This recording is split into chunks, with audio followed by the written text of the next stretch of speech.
নাৰায়ণপুৰৰ শিক্ষা খণ্ডৰ অন্তৰ্গত বিদ্যালয়সমূহত গুণোৎসৱৰ উখল মাখল পৰিৱেশ বিৰাজ কৰা পৰিলক্ষিত হৈছে। কেলৈ সমগ্ৰ নাৰায়ণপুৰ শিক্ষা খণ্ডৰ অন্তৰ্গত বিদ্যালয়সমূহৰ শিক্ষক ছাত্ৰ ছাত্ৰীৰ লগতে অভিভাৱক সকলো ব্যস্ত হৈ পৰিছে এই গুণোৎসৱত। অসম অৰুণাচল সীমান্তৱৰ্তী গোহাঁই কমল উচ্চতৰ মাধ্যমিক বিদ্যালয়তো আজি গুণোৎসৱ অনুষ্ঠিত হৈছে।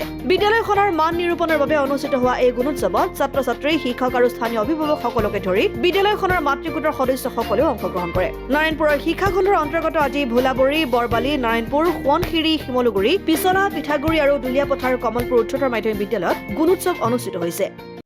মান উন্নয়নৰ বাবে এই গুণোৎসৱৰ কাৰ্যসূচী হাতত লৈছে আৰু এই গুণোৎসৱ কাৰ্যসূচী আমাৰ বিদ্যালয়ত এই পঞ্চমবাৰলৈ হৈছে আৰু আমি যোৱা বছৰ আমি A+ বিদ্যালয় হিচাপে আমি স্বীকৃতি লাভ কৰিছিলোঁ।